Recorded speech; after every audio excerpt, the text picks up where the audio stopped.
नमस्कार दोस्तों, क्या आप भी ऐसी खौफनाक कहानियां सुनने के शौकीन हैं जो रोंगटे खड़े कर दे? आज हम आपको लेकर चलेंगे एक हॉन्टेड रेलवे स्टेशन की रहस्यमयी और डरावनी यात्रा पर, जहां आत्माएं अपने दर्द और गुस्से के साथ भटकती है। क्या आप तैयार हैं? तो वीडियो को पूरा देखें, चैनल को सब्सक्राइब करें और इस कहानी पर अपने विचार हमें कमेंट करके जरूर बताएं। लाइक और सब्सक्राइब करना न भूलें ताकि हम ऐसी और भी डरावनी कहानियां लेकर आएं। यह कहानी आज से लगभग 10 साल पहले की है, जब मैं रेलवे में नया भर्ती हुआ था। मेरी पहली पोस्टिंग एक छोटे से कस्बे के रेलवे स्टेशन पर हुई थी। स्टेशन सुनसान रहता था और वहां मुश्किल से ही कोई ट्रेन रुकती थी। रात की ड्यूटी सबसे कठिन होती थी, क्योंकि उस समय स्टेशन पर न तो कोई यात्री होता, न ही कोई साथी। लेकिन उस स्टेशन के बारे में अजीब अजीब बातें सुनने को मिलती थी। लोगों का कहना था कि वहां कुछ ऐसा है जो दिखाई नहीं देता, लेकिन महसूस जरूर होता है। शुरुआत में मैंने इन बातों को मजाक समझा और ध्यान नहीं दिया। मेरी ड्यूटी रात के 11 बजे से सुबह 5 बजे तक थी। एक रात जब मैं अकेला स्टेशन पर बैठा था, तभी अचानक मैंने ट्रेन की सीटी सुनी। यह अजीब था, क्योंकि उस समय कोई ट्रेन आने का शेड्यूल नहीं था। मैं बाहर जाकर देखने लगा, लेकिन वहां कोई ट्रेन नहीं थी। ठंडी हवा का झोंका मेरी रीढ़ तक सिहरन पैदा कर गया। मैंने सोचा कि शायद मैं थका हुआ हूँ और मुझे भ्रम हो रहा है, लेकिन इसके बाद जो हुआ उसने मेरी जिंदगी बदल दी। स्टेशन के प्लेटफॉर्म पर अचानक से एक धुंधली परछाई दिखी। वह परछाई धीरे धीरे मेरी ओर बढ़ने लगी। मैं अपनी जगह पर जम सा गया था। मेरे हाथ पैर कांपने लगे। वह परछाई पास आते आते गायब हो गई, लेकिन उसके पीछे एक अजीब सी गंध और ठंडक छोड़ गई। मैं समझ नहीं पाया कि वह क्या था, लेकिन यकीन मानिए, उस रात के बाद मेरी नींदें उड़ गईं। उस रात के बाद मेरा मन डरा हुआ था, लेकिन ड्यूटी तो करनी ही थी। अगली रात जब मैं स्टेशन पहुंचा तो माहौल और भी अजीब था। चांदनी रात होने के बावजूद स्टेशन के चारों ओर अंधेरा छाया हुआ था। जैसे ही मैंने स्टेशन का मुख्य गेट खोला, मुझे लगा कि कोई मेरी परछाई के साथ चल रहा है। मैंने चारों ओर देखा, लेकिन वहां कोई नहीं था। प्लेटफॉर्म पर कदम रखते ही मुझे अजीब सी फुसफुसाहट सुनाई दी।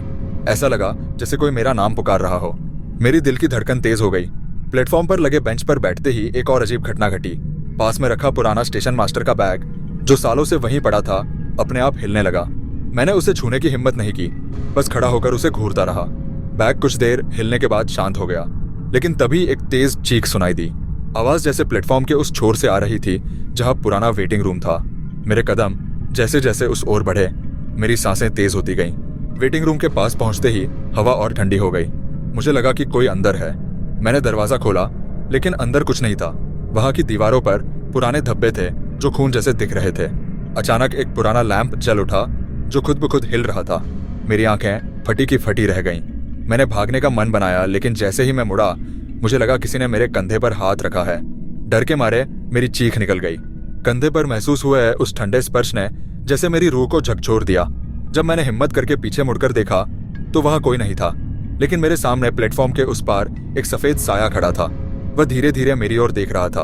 उसकी आंखें जलती हुई लाल थीं और उसकी आकृति किसी इंसान की तरह नहीं लग रही थी। मैंने वहां से भागने की कोशिश की, लेकिन मेरे पैर मानो जमीन से चिपक गए हों। उस साये की ओर से अचानक एक आवाज आई, ये स्टेशन छोड़ दो, यह जगह तुम्हारे लिए नहीं है। आवाज इतनी भारी और डरावनी थी कि मेरे होश उड़ गए। वह साया अचानक गायब हो गया, लेकिन मुझे महसूस हुआ कि वह अभी भी मुझे देख रहा है। मैं किसी तरह अपने पैर घसीटते हुए स्टेशन मास्टर के रूम तक पहुंचा। वहां पहुंचते ही मैंने दरवाजा बंद कर लिया और अंदर बैठकर भगवान का नाम लेने लगा। लेकिन कहानी यहीं खत्म नहीं हुई। स्टेशन मास्टर के रूम में रखी पुरानी घड़ी अचानक बजने लगी, जबकि वह बंद पड़ी थी। उसके साथ साथ एक पुराना फोन भी बज उठा। डर के मारे मैं उसे उठाने की हिम्मत नहीं कर पाया, लेकिन रिंगटोन बंद होने के बाद उसमें से एक आवाज सुनाई दी, तुम्हें चेतावनी दी गई है, अगली बार इसे हल्के में मत लेना। मेरी हालत इतनी खराब हो चुकी थी कि मुझे समझ नहीं आया कि मैं वहां से कैसे बचूंगा। अगले दिन मैंने तय किया कि इस स्टेशन के पीछे का सच जानना जरूरी है। मैंने अपने साथी कर्मचारियों और आसपास के लोगों से इस जगह के बारे में पूछा। तभी एक बुजुर्ग व्यक्ति ने मुझे एक चौंकाने वाली बात बताई। उसने कहा, यह स्टेशन किसी समय बहुत व्यस्त था, लेकिन एक हादसे के बाद यह वीरान हो गया। कई साल पहले यहाँ एक ट्रेन दुर्घटना हुई थी, जिसमें दर्जनों लोग मारे गए थे। उनकी आत्माएं अब भी इस जगह भटकती है। उसकी बात सुनकर मेरे रोंगटे खड़े हो गए। उसने आगे बताया, उस दिन ट्रेन लेट हो रही थी और स्टेशन मास्टर ने सिग्नल बदलने में देर कर दी। इस वजह से 2 ट्रेनों की टक्कर हो गई। मरने वालों में कुछ यात्री और खुद स्टेशन मास्टर भी शामिल थे। लोगों का कहना है कि जो लोग उस दिन मारे गए, उनकी आत्माएं अब भी इस स्टेशन पर भटकती है और हर रात हादसे का नाटक दोहराती है। मैंने सोचा कि यह सब केवल अफवाह हो सकती है, लेकिन जो मैंने खुद देखा और महसूस किया, उसे नकारना मुश्किल था। उस रात मैंने तय किया कि मैं अपनी ड्यूटी पूरी करूंगा, चाहे जो हो जाए। लेकिन इस बार मैं सचेत था। जैसे ही रात हुई, मैंने महसूस किया कि स्टेशन पर एक अजीब सा माहौल है। ठंडी हवा, फुसफुसाहट और अचानक गायब हो जाने वाली परछाइयों ने मेरे डर को और बढ़ा दिया। लेकिन मैं सच जानने के लिए तैयार था। उस रात स्टेशन पर सन्नाटा और भी गहरा हो गया था। घड़ी ने 12 बजाए और एक अजीब सी आवाज प्लेटफॉर्म के अंत से सुनाई दी। ऐसा लगा जैसे कोई भारी सामान घसीट रहा हो। मेरे कान खड़े हो गए। मैं धीरे धीरे अपनी टॉर्च लेकर उस दिशा में बढ़ा। जैसे ही मैंने अपनी टॉर्च उस तरफ फेंकी, मैंने देखा कि एक आदमी स्टेशन की पटरी पर बैठा था। वह मुझे पीठ दिखाकर कुछ बड़बड़ा रहा था। उसका शरीर अधमरा और जर्जर दिख रहा था। मैंने हिम्मत करके उससे पूछा, कौन हो तुम? यहाँ क्या कर रहे हो? लेकिन उसने कोई जवाब नहीं दिया। जैसे ही मैं करीब पहुंचा, उसने अचानक से अपनी गर्दन घुमाई।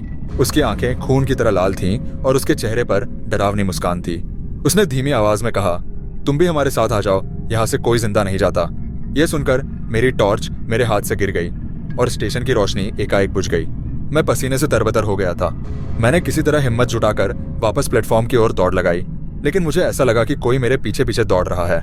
जब मैं स्टेशन मास्टर के कमरे में पहुंचा तो दरवाजा खुद ब खुद बंद हो गया। कमरे की दीवारों पर खून से लिखे शब्द चमकने लगे। तुम्हारी बारी आ गई है। मेरे कानों में लगातार चीखें और फुसफुसाहट गूंज रही थी। ऐसा लगा जैसे स्टेशन के हर कोने से कोई मुझे घूर रहा हो। कमरे की दीवारों पर लिखे खून के शब्द और चारों तरफ गूंजती डरावनी आवाजों ने मेरी हालत खराब कर दी थी। मुझे लग रहा था कि अब मेरी मौत निश्चित है, लेकिन तभी मुझे याद आया कि मेरे पास माँ की दी हुई एक छोटी सी गीता की पुस्तक है जो मैं हमेशा अपने बैग में रखता था। कांपते हुए हाथों से मैंने बैग खोला और गीता को बाहर निकाला। जैसे ही मैंने गीता के कुछ श्लोक पढ़ने शुरू किए, कमरे की आवाजें धीरे धीरे कम होने लगी। मुझे थोड़ा हौसला मिला। मैंने कमरे का दरवाजा खोलने की कोशिश की, लेकिन वह अजीब तरह से जाम हो गया था। बाहर से कदमों की आवाजें आ रही थीं, जैसे कोई भारी बूट पहनकर चल रहा हो। मैंने अपनी पूरी ताकत लगाकर दरवाजा खोला और बाहर निकलने की कोशिश की। बाहर का नजारा और भी डरावना था। स्टेशन के प्लेटफॉर्म पर अंधेरा छा गया था और केवल पटरी पर जलती हुई लालटेन की मध्यम रोशनी दिख रही थी। प्लेटफॉर्म के एक कोने में सफेद कपड़ों में लिपटी परछाइयां खड़ी थीं जो मेरी तरफ इशारा कर रही थीं। मैंने दौड़ लगाई और स्टेशन के गेट की तरफ भागा, लेकिन वहां एक अदृश्य दीवार की तरह कुछ था जिसने मुझे बाहर जाने से रोक दिया। मैं वहीं गिर पड़ा और जोर जोर से चिल्लाने लगा, मुझे छोड़ दो, मैं यहाँ पर कोई नुकसान नहीं पहुंचाना चाहता। तभी अचानक हवा का तेज झोंका आया और मेरे कानों में एक धीमी आवाज सुनाई दी, तुम इस जगह के नियमों को नहीं समझते। यह स्टेशन हमें समर्पित है। अगर बचना है तो रहस्य को सुलझाओ। उस डरावनी आवाज ने मेरी हिम्मत को थोड़ी देर के लिए जकड़ लिया, लेकिन फिर मैंने सोचा कि अगर मुझे बचना है तो इन घटनाओं के पीछे का सच जानना ही होगा। मैंने खुद को संभाला और गहरी सांस लेकर स्टेशन के चारों ओर नजर दौड़ाई। तभी मेरी नजर प्लेटफॉर्म के कोने में रखे उस पुराने बैग पर पड़ी जिसे मैंने पहली रात हिलते हुए देखा था। मुझे लगा शायद इस बैग में ही कोई सुराग हो। मैंने हिम्मत जुटाकर बैग खोला। उसमें एक पुरानी डायरी और कुछ जले हुए कागज मिले। डायरी पर धूल जमी हुई थी, लेकिन पन्नों पर लिखा हुआ अब भी साफ नजर आ रहा था। वह डायरी पुराने स्टेशन मास्टर की थी। उसमें लिखी बातों ने मुझे हैरान कर दिया। उसने आखिरी पन्ने पर लिखा था, यह स्टेशन अभिशप्त हो चुका है। यहाँ जो हादसा हुआ वह कोई सामान्य दुर्घटना नहीं थी, यह सब एक शाप का परिणाम है। उसने बताया था कि इस स्टेशन को बनाने के लिए जमीन हड़प ली गई थी और उसी दौरान एक गरीब परिवार को मार डाला गया था। उनकी आत्माएं अब भी यहाँ इंसाफ की मांग कर रही थीं। डायरी पढ़ते ही मेरी रीढ़ में ठंडक दौड़ गई।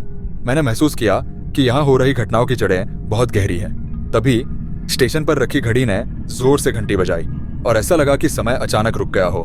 प्लेटफॉर्म पर भयानक खामोशी छा गई और एक बच्चे की रोने की आवाज सुनाई दी। वह आवाज वेटिंग रूम की तरफ से आ रही थी। मुझे लगा कि शायद यह भी इस रहस्य का हिस्सा है। डर के बावजूद मैं आवाज की ओर बढ़ने लगा। वेटिंग रूम की तरफ बढ़ते हुए मेरी सांसें तेज हो रही थीं। बच्चे के रोने की आवाज लगातार गूंज रही थी। जैसे ही मैंने दरवाजा खोला, अंदर का नजारा देखकर मेरी आंखें फटी की फटी रह गईं। एक छोटा बच्चा फर्श पर बैठा रो रहा था, लेकिन उसका चेहरा अस्पष्ट था, मानो वह धुंध में छिपा हो। उसके चारों तरफ एक अजीब सी चमक थी। मैंने डरते हुए उससे पूछा, तुम यहाँ क्या कर रहे हो? बच्चे ने मेरी ओर देखा और धीमे से कहा, तुम्हें हमें न्याय दिलाना होगा। उसकी आवाज ने मेरे अंदर अजीब सा कंपन पैदा कर दिया। मैंने बच्चे से पूछा, तुम कौन हो और यह सब क्या है? उसने धीरे धीरे बोलना शुरू किया, हम वही हैं जिन्हें इस जगह ने निगल लिया।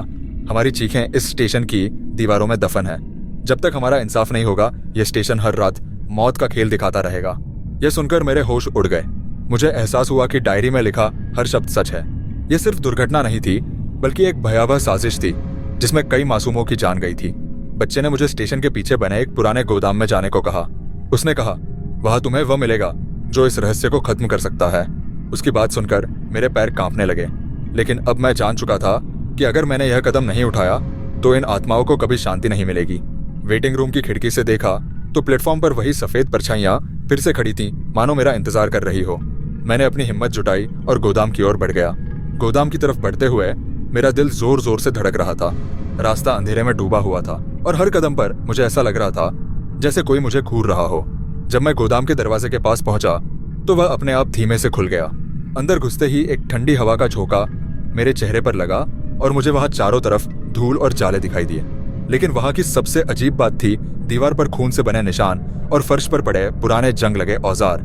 इन सबके बीच एक कोने में लकड़ी का एक बड़ा संदूक रखा हुआ था। मैंने डरते हुए संदूक की तरफ कदम बढ़ाए। जैसे ही मैंने उसे छुआ, एक जोर की चीख गूंज उठी। लगा जैसे किसी ने मुझे रोकने की कोशिश की हो। मैंने नजर घुमाई तो वहां कोई नहीं था, लेकिन मैंने हिम्मत नहीं हारी और संदूक का ढक्कन खोल दिया। उसके अंदर एक पुरानी फाइल, कुछ जले हुए कागज और एक महिला की तस्वीर थी। तस्वीर में महिला के चेहरे पर गहरी उदासी थी। फाइल में लिखा था कि वह महिला स्टेशन मास्टर की पत्नी थी, जिसे इस स्टेशन पर काम करने वाले कुछ लोगों ने मार डाला था। फाइल के आखिरी पन्ने पर लिखा था, यह सब लालच और धोखे का नतीजा था। इस स्टेशन की जमीन को बेचने के लिए मासूमों की बलि दी गई। जो लोग मरे उनकी आत्माओं ने इस जगह को शापित कर दिया। यह पढ़ते ही मेरी समझ में आ गया कि स्टेशन पर भटकती आत्माएं केवल बदला चाहती थीं। तभी मुझे महसूस हुआ कि गोदाम के दरवाजे पर कोई खड़ा है। मैंने मुड़कर देखा तो वही सफेद परछाइयां मुझे घूर रही थीं। उनके चेहरे पर गुस्सा और दर्द साफ झलक रहा था। गोदाम के दरवाजे पर सफेद परछाइयां एक लाइन में खड़ी थीं। उनकी आंखें गुस्से और दर्द से भरी हुई थीं। मैंने कांपती आवाज में पूछा, तुम मुझसे क्या चाहती हो? मैं यहाँ केवल सच्चाई जानने आया हूँ। उनमें से एक परछाई, जो शायद सबसे प्रमुख थी, धीरे धीरे आगे बढ़ी और बोली, सच्चाई जानना आसान है लेकिन उसे सहना मुश्किल। हमने अपने जीवन में जो सहा उसे शब्दों में बयां नहीं कर सकते। उसकी आवाज में गहराई थी जिसने मेरे भीतर अजीब सा भय और करुणा पैदा कर दी। मैंने हिम्मत जुटाकर उनसे कहा, अगर मैं तुम्हारी मदद करूं तो क्या तुम इस जगह को शांति दोगी? परछाई ने गहरी आवाज में कहा, हमें इंसाफ चाहिए। जो लोग इस जमीन के असली हकदार थे उनकी बलि दी गई, उनकी यादें मिटा दी गईं। अगर तुम सच में हमारी मदद करना चाहते हो तो उन कागजों और फाइल को दुनिया के सामने लाओ ताकि सच्चाई उजागर हो सके। मुझे समझ आ गया था कि यह सब उनकी आत्माओं को मुक्त करने का तरीका था।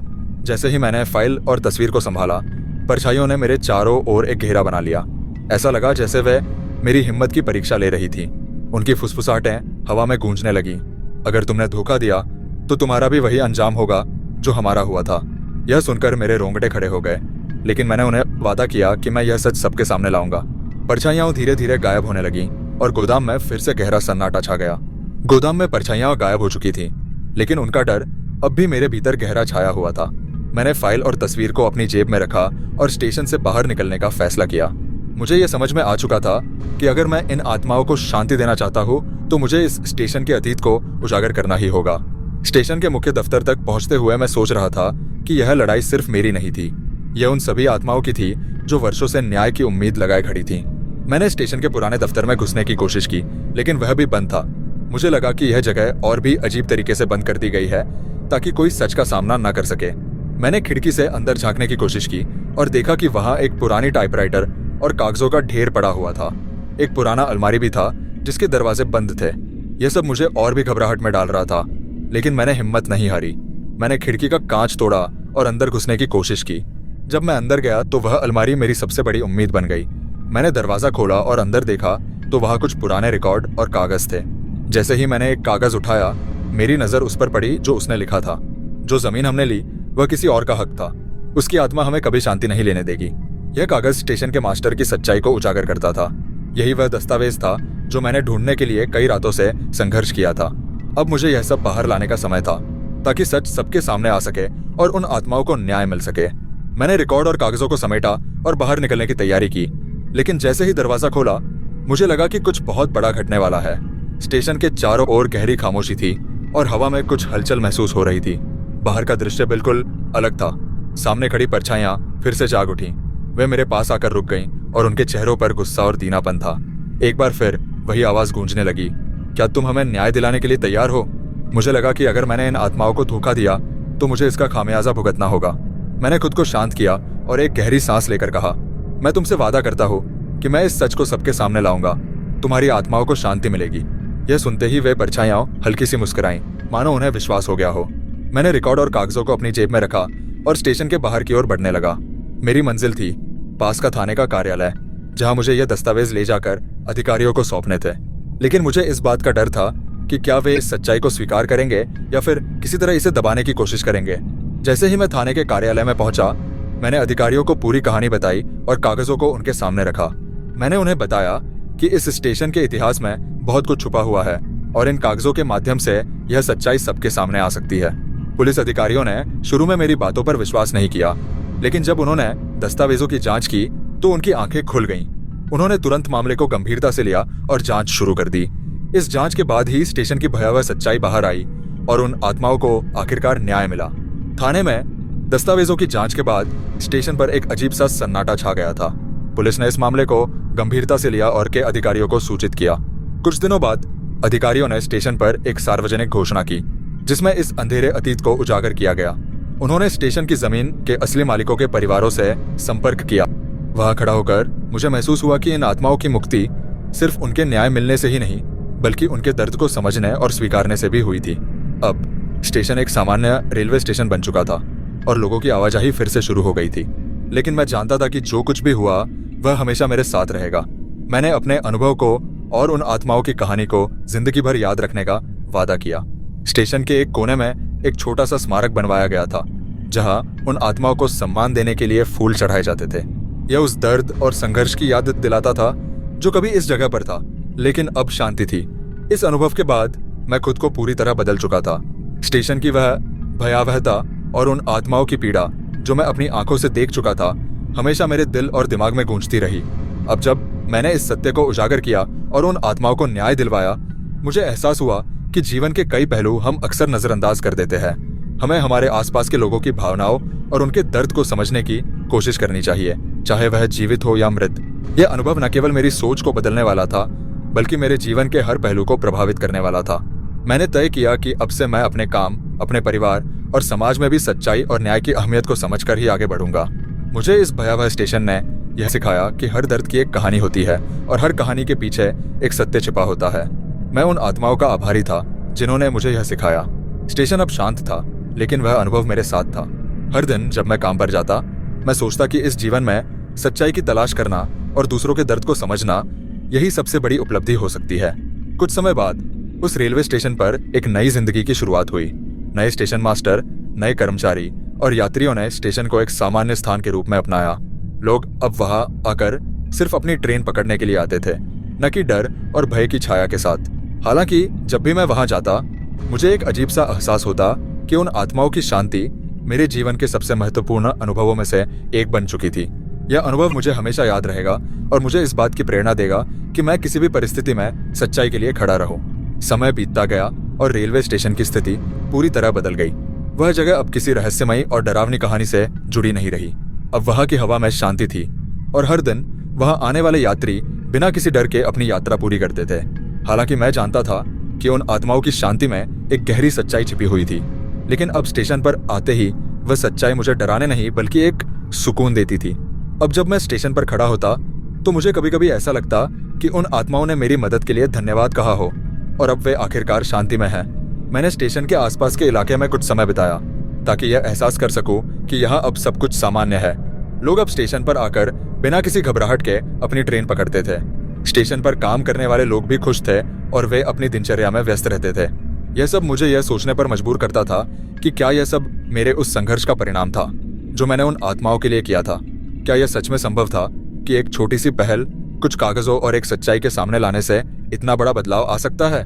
लेकिन फिर एक दिन जब मैं स्टेशन पर खड़ा था, एक छोटी सी बात ने मुझे याद दिलाया कि मैं कभी ना भूल पाऊंगा। स्टेशन के एक कोने में वही स्मारक था जिस पर उन आत्माओं को श्रद्धांजलि दी जाती थी। वहां खड़े होकर मुझे एहसास हुआ कि यह स्टेशन अब उन सभी के लिए शांति और न्याय का प्रतीक बन चुका था। यहाँ की चुप, यह शांति उनके संघर्ष और न्याय के बाद की स्थिति थी। मैंने मन ही मन उन आत्माओं को धन्यवाद दिया जिन्होंने मुझे अपने संघर्ष के बारे में बताया और मुझे न्याय दिलाने के लिए प्रेरित किया। अब इस स्टेशन में बस शांति थी। तो दोस्तों, ये थी आज की कहानी। आपको कैसी लगी हमें कमेंट में जरूर बताना। धन्यवाद।